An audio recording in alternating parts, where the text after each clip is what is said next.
depending on the level of the role, you need to go to where your audience lives. So, that might be Instagram, it might be social media, Facebook, it could be LinkedIn for the higher level roles and the executive roles and things like that. But really know your markets and where they live. It might be your RTOs and your relationships there with your career partners and things like that. Your community, your members are a great source of staffing as well.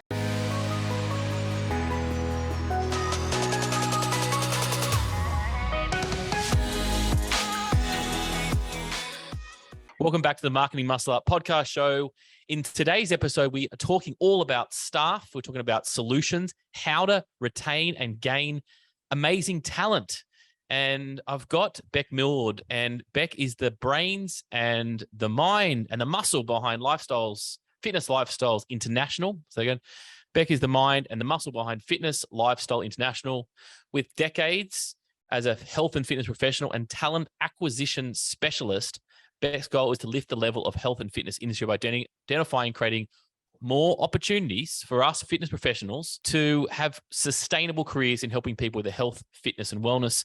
I got Bekk on the show because there is a demand of staff at the moment, and I want to ask her these questions. Welcome to the show, Bekk. Thank you. Thank you for having me. Good to have you. Like, you've been in the fitness industry, I think, as long as me, forever. And I've seen you float in so many different roles, but it's all based around ensuring that, this industry can be sustainable for people working in it. What sort of got you into this industry? Well, I think initially I was probably born into it, to be honest. My family are not fitness professionals, but avid weekend warriors and enthusiasts, have been my whole life. So I grew up in gyms. I was the kid on the gym floor doing their homework before and after school, and while mum and dad did classes and trained and all that sort of stuff. And then they went on all their members' Christmas parties and ski trips, and they just hung with that culture. It was that culture. So I was sort of born into that awesome gym vibe culture. And then obviously into high school and out of high school. So I started straight into the industry, being an athletic kid myself. And it seemed like the natural progression, and moved into what it was called back then, fitness leader. I did my fitness leader straight off the back of high school in 96, I think. Yep. And then, went on to do, freestyle aerobics, and then did my Cert 3 and Cert 4 again back in 2005, and went into coaching and things from there. But progressed across the industry, like you said, across a number of roles. I've worked as a coach for about 15 years. I've worked in sports supplements. I've worked in sales. I've worked for a number of the different models.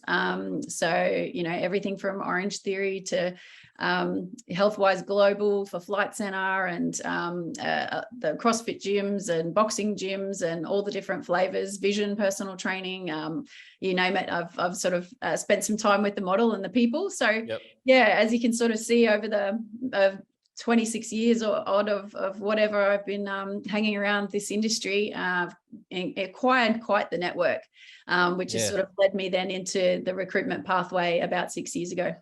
Totally. What a journey. And recruitment now, you must be at the top of everybody's Rolex right now, trying to find amazing staff. Tell me, straight off the bat, like how is this, how is recruitment and the fitness industry, how does it compare with other industries, or are we just going through this and nobody else? Like how does that compare to other industries that are happening at the moment? Yeah, no, I think everyone's feeling it. Yep. There's a lot of changes came with, I suppose, COVID in particular in the last couple of years, where people really reassessed their lives and their lifestyles, and am I doing what I love? And, can I do this in another way? It's sort of, that time gave them space to sort of sit back and reassess their lives. And I think a lot of career changes and things like that have come off the back of that. So things have changed. The way we hire has changed. Everything has changed according to now what people really find that they need. And there's a lot more of a wellness component. There's a lot more of a balance component. They want to do what they love. All that sort of thing is coming into it. So we're seeing a lot of career changes and things like that at the moment. But it's a big market shift, but I don't think it's either good, like it's not bad, not necessarily a bad thing. And everyone's like, we've got no staff, everyone's leaving the industry in droves, all that sort of stuff. And I think that just really pushes us to look internally at the model and go, well, okay, let's not do things the way we've always done them. There's a new requirement out there. People want different things. And I think it's a great move for humanity in general, for us all to be feeling better and doing better and more passionate and enthusiastic about our work. It can only feed the business that they're in. So if we can facilitate that, bring it on. That's a great way to look at it. You know, if people are passionate about their life, they're going to be passionate about their job. So how do people, I guess one of my first questions is like, then you've been doing it a certain way and you've hired a certain way and whatever that was. And now the hiring process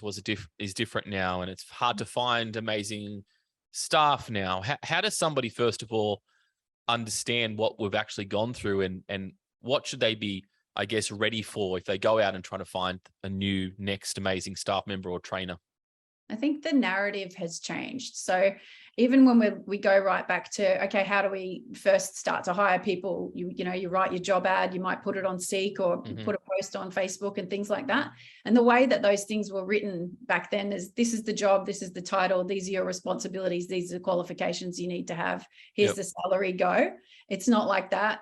We're speaking now more to a cultural piece, we're speaking to them emotionally. What's going to drive their emotions and make them want to be a part of our brand and be enthusiastic brand ambassador for what we do, especially in the fitness industry. We want to hire brand ambassadors who are enthusiastic about your service and your brand. That becomes a really authentic conversation then in sales and in service. So I think speaking to the culture of the business, the benefits and the wellness, I suppose, aspects is another piece of the puzzle, but the purpose behind the business. You want to, I guess, attach yourself or become aligned with whatever their purpose or their why may be. They want to resonate with that. So speak to your why, speak to, how you're changing the world, how you're inspiring change, all those sort of things. So you're attracting a very aligned person into your business. Wow. So in marketing, we teach, vision, mission, values, and having your mission and values around so people can see. But what you're saying is that, that ideally was like, yep, that's going to be for our consumers that are coming in. But what you're saying is, it's the same 100%. To the employees that you're trying to attract. Is that right? Absolutely. You want them to get excited about the place that they're going to come into now has purpose and they have balance, and basically what the new candidate is looking for. You want to appeal to that side of things. So, I mean, we've all been through it in that whole COVID space when we had our time at home and we reassessed our lives. Just, you're thinking about that. What did you experience during that time? They're experiencing the same thing. So they want to know that there's a stability there. They want to know that they have purpose in their role. They can work towards their strengths and passions, and they can grow personally and professionally. So there's not much of a divide anymore in between the personal and professional. You need to speak to both, not just the professional. Just if we could sidestep a little bit through COVID, I'd love to know kind of what you saw, because I had a lot of people saying, hey, I had a trainer, but now they're doing an online training and they're not wanting to come into the gym a bit more. And they're saying, well, I don't want to do that many shifts. I want to do 1 day a week. Just quickly overall, what did you see come out of that, especially people that may have been trainers or that be fitness professionals and they're slightly adjusting what they do? Yeah, absolutely. That's 100% what I'm seeing as well, and the conversations that I'm having. But like any business, those guys are in our business. They're also running business. So they're seeing the same things we're seeing. They had to diversify to survive as well. So now we all have to work together in partnership to, make it a win-win situation for everyone. So yes, those guys have diversified and they are doing their online thing probably successfully and things now. But what I am seeing now after they've done that, they're starting to knock on the doors of the gym again, saying, there's no people, I miss face-to-face, I miss being part of a team, I miss, they're missing it, they're coming. So it's 100% a turnaround. They've had their time, it's been great. They might keep that part of the service, and we also want to support them in doing that. So support them in continuing on with their online stuff as well. But they really do need the people. They want to be in front of their clients. They want to be in front of their people and teams, and be surrounded by teams as well. We're just a community, people focused industry that the cycle. It's got to happen. Yeah. So the summer holidays kind of just finish a little bit, but they still want to have more flexibility than they had before. Yeah. And I encourage people to work out how to support that within their business, because that's how you're going to retain them. You talk about becoming a employer of choice. That's probably, you mentioned a few things there, making sure that you're working with the person and so forth. How do you kind of like, is there a tick box to say, hey, I'm an employer of choice now? Do we get a badge when we're an employer of choice? Because I want to be an employer of choice. How do you become an employer of choice? Yeah, there's a number of awards you can enter and get that sticker if you want it. But I think it's an attraction piece. It's your employer brand. It's your employer value proposition. It's those things. So delivering on the promise that you're putting out there to the world about your brand and about what it's like to work for you. So not just the spiel that you make at the beginning when they're coming on board, but being able to follow through on that promise the entire time while they're working with you. So I think it's a lot of things, and it's all the little things as well that make you an exceptional brand or an exceptional business in this space. So there's a lot of tiny things that get skipped, and especially when this hiring role is put on top of someone else's job, like the general manager or the CEO, and they're doing the hiring on top of their day-to-day and all that sort of stuff. The little things that make that difference, make people want to stay, get missed, like the professional development and training. Is that structured? Is it really being delivered in a purposeful manner where they can actually progress and grow and move through stages in their career? Are they, is the cultural piece there what you promised? Is it diverse? Is it inclusive? Are you doing things with your staff outside of just the professional growth? Are you really talking to them about, what's going on in your life? How are you feeling? Are you included? Do you feel like you belong? And are you thriving? Are we working with your strengths? So knowing all those things about your people, and that just comes from talking to them on a regular basis, and not structured talking, but structured talking. Okay. Just being human and, reaching out and speaking to your staff, having a random coffee here and there, things that aren't structured, I think really make them, feel like you really care. Well, that's what I was going to ask, because, I've employed heaps of people personally through my period and our community employees. And I find a lot of the time when I employ, like, yes, you can say, yep, we do reviews and we'll have catch ups, and we do them. But sometimes the structure is like, oh, have I missed the 3-month mark? Was it 4 months? Was it turned into 6 months? Is that a common thing? Or what you're saying is, should we mark it in the diary and have those random conversations as well? Yeah, do both, definitely, because there's people that are going to respond differently to all of those things. So you're working with a variety of personalities, right, as well. So some people are really going to benefit from the personalized and just the more social side of chatting. Others going to respond well to performance-driven protocols and processes and things like that. So yeah, you're speaking to a number of different behaviors and things like that. So you need to have a whole bunch of different avenues or different channels, I suppose, that are supporting all of their elements. Amazing. Now I know what you do. You do the full process for somebody who doesn't have the time and doesn't have the resources to kind of do this. But what happened to those people that just want to try it themselves, and they've done the old CCAT, or they've done the Indeed, or put a bit of feelers out?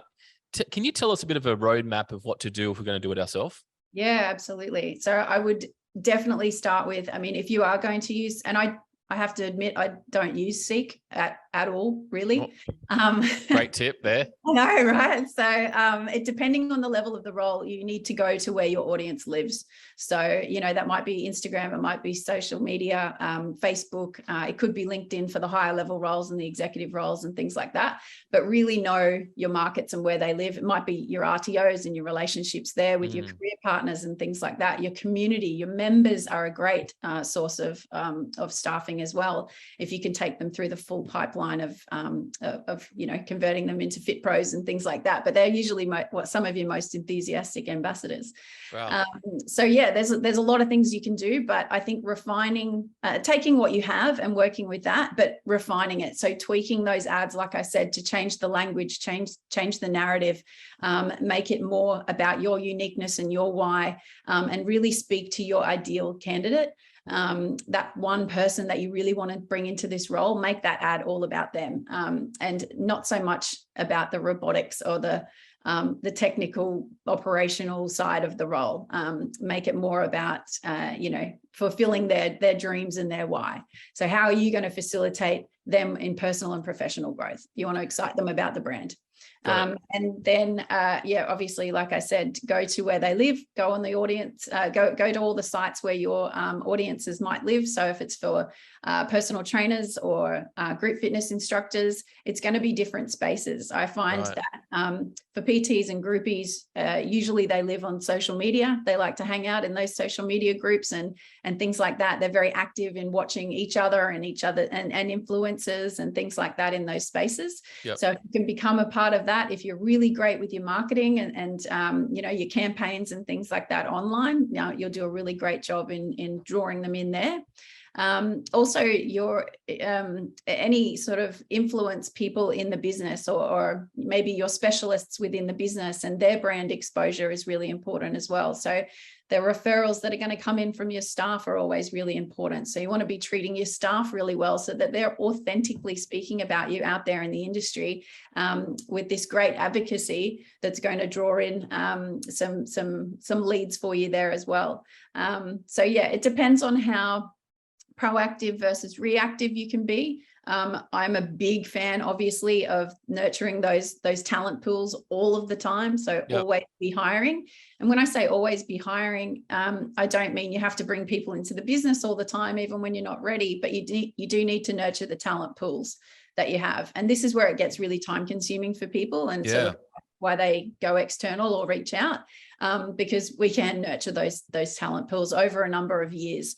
And I've seen people come through entire career processes from, other industries through doing their training and certifications, then into roles, and then changing roles and growing into management and club management. I've seen the whole journey. So keeping in touch with people all of those times. So massive on the touch points, even when you're not actively hiring, is really important as well. Yeah, wow. So what you're saying is, scrap the seek ads and really put the time and energy in the communities that they're in. And would that include, for example, on Facebook, would you have to put a paid ad, or you're saying just go organically in the groups they're hanging out?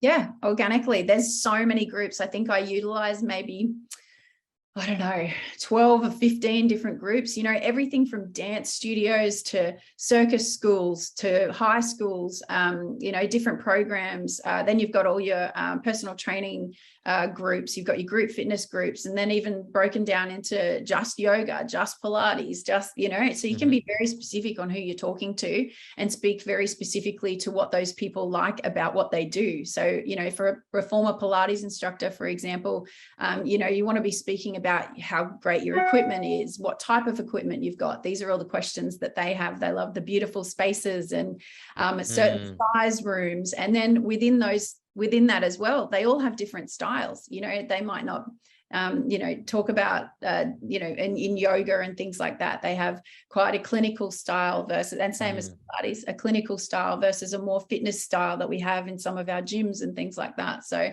depending on what you want, you can get very specific, but it is incredibly time consuming. I'm not going to lie. There's a very manual process, and to be really good at it, you have to be personalized. So that stuff, you really can't automate it. Like, everyone's looking to automate processes these days. I think recruitment is one of those things that you can automate it to a degree, but ultimately it's the personalized service. It has to be manual.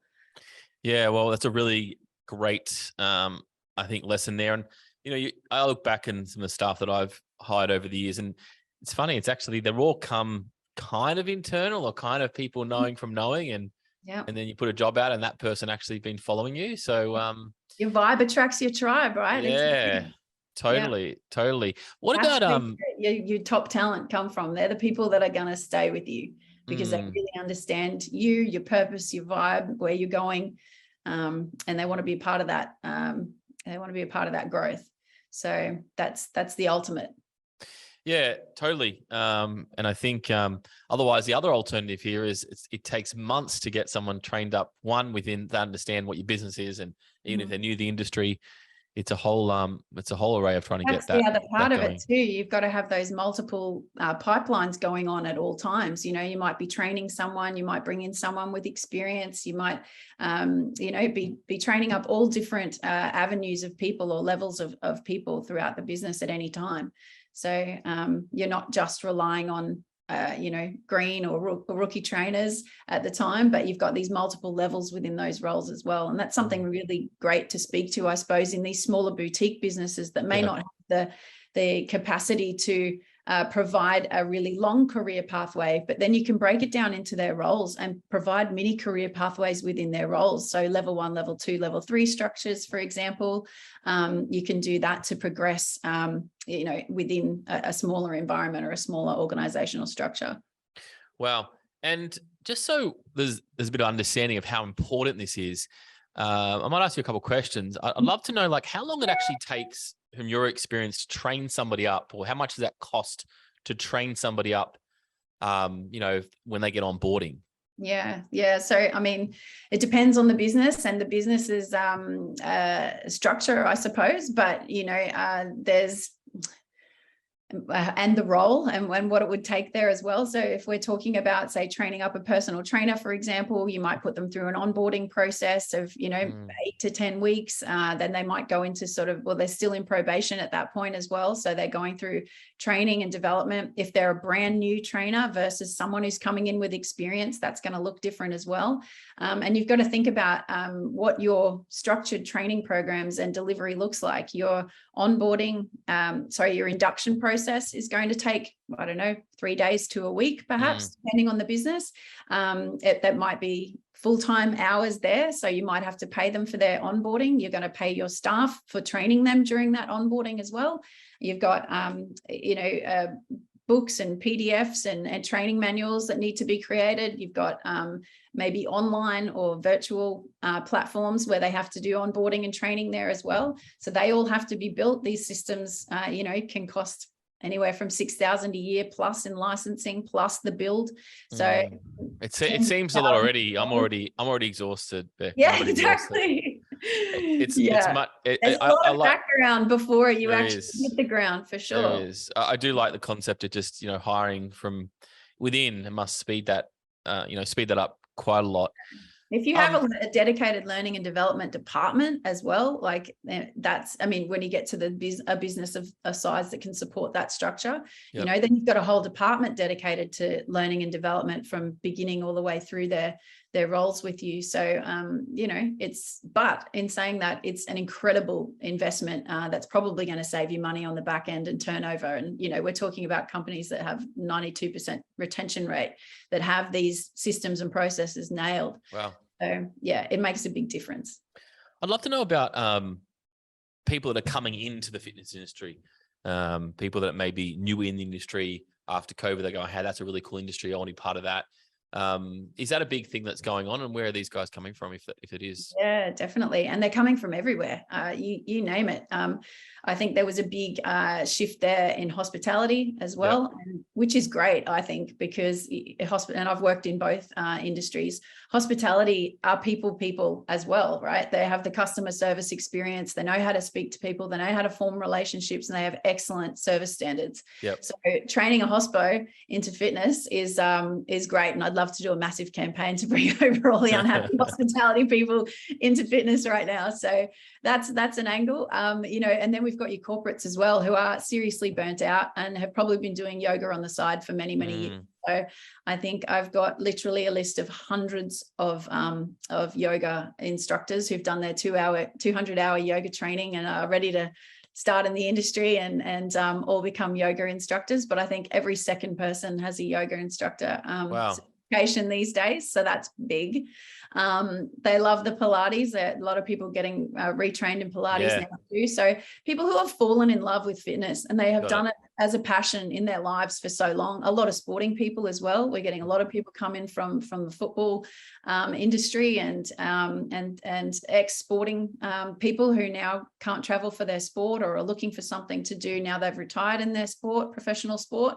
So we've got a lot of those guys coming as well. So a lot of different skill sets from a lot of different industries, but we've had incredible success bringing people across from other industries who bring not only a transferable skill set and a real passion for the fitness industry, but a whole new perspective as well. I mean, they've been in another industry. They think differently. They can bring new ideas to the table as well. It's incredibly valuable. So definitely don't overlook people who are career changers. They can be incredibly valuable. I love hiring baristas. They remember your name. They're always personal. They go do two things at once. And they bring you the best coffee. And they can bring you the best coffee. I always look for baristas on their resume, and they're like 100% to the top of the list. Right. So interesting. All right. So what we've kind of understood here is that things are changing. We've got to be very culturally driven. Hire up everywhere. Don't just go to Seek. You've got to put a bit more work into it this day and age and how to do that. I've got one or two more questions. My other question is like what do people like? The fitness industry has always been like, contracting and a few hours here, a few hours there. I've heard that people want a bit more stability. What would be the best way to attract them? Should I put them on a PAYG? Should I put them on an employee? Should I have a contractor? What would your advice be here to a studio owner per se, like an independent or a franchise studio owner? Yeah. And I think that comes down to the individual as well. Like, you can put whatever you want on the ad, but I think speaking to the person that you're interviewing and finding out what their personal needs are. And if you can be flexible enough to provide a package or an employment situation that suits their needs. Like I've had people come and yes, they do want stability and they want security and things like that, especially when they're just starting out, as level ones or things like that. But they're often doing other things as well. So if they're wanting a permanent part-time position, or if they're wanting a casually employed position, you can do that. Or if they want to go, if you've got an experienced person who wants to go straight under contract, maybe they've been doing that for a while and they're comfortable contracting, they might want to go into that and might suit their needs better. So I think having the ability to be flexible around each conversation and not just having them have to fit a box will really help you as well if you can be flexible in the package and the offering there. Yeah, amazing. Well, super interesting conversation. I really appreciate your time on this. And I look forward to the fitness industry, changing tones a little bit. It sounds like there's a lot of adjustment in the air, and it's exciting. Like everything it reforms. Now, before you go, I'd love to know a little bit about what you do. I think you put a huge part of make it easy for somebody to hire. Can you just quickly take us through what you do and the best way to get in contact with yourself if they say, hey, just I hear what you're saying, Bekk, but just do it for me, will you? Yeah, exactly. So yeah, look, I work with a lot of the boutiques and super boutiques that don't have a dedicated hiring department within their businesses. So the businesses that are loading their staff or management teams, group fitness instructors, group fitness managers, or CEOs up with the hiring task, I basically alleviate that task from them so they can get on with their day-to-day. So anywhere that doesn't have that dedicated pool of people that they're looking for all the time. So I can do everything from nurturing a talent pool. So you can put your hand up and say, I need a group fitness instructor for this time, or a CEO down the track, or whatever. We can work proactively towards that instead of you guys being reactive within the business and going, oh my God, someone left. We need a PT yesterday, or we need a group fitness instructor yesterday. We've got the structures in place and they're turning over always in the background here to be able to reach out and do that. So anything from, full-time roles all the way through to contractors and anything up to CEO level, we facilitate, and on a national or global basis. So our pools are national, but also into the international market now, as well as a lot of these brands are global. So Yeah. Great. LinkedIn is a great way to get in contact with me. I'm very easy to find on all the social media as well. You probably see my posts spread across the all the groups that you hang out in. So yeah, I'm pretty easy to find on all those media platforms. Fantastic. We'll put the links there in the show notes. And yeah, really appreciate you coming on and helping us to find amazing talent in this period. No worries. Happy to have a chat to anyone who has any questions. Thanks, Bekk. All Guys, right. if you enjoyed this episode of the Marketing Muscle Up podcast show, be sure to subscribe. And if you were needing help in your marketing, just hit the links below and book in for your marketing muscle up. Catch you next time, guys.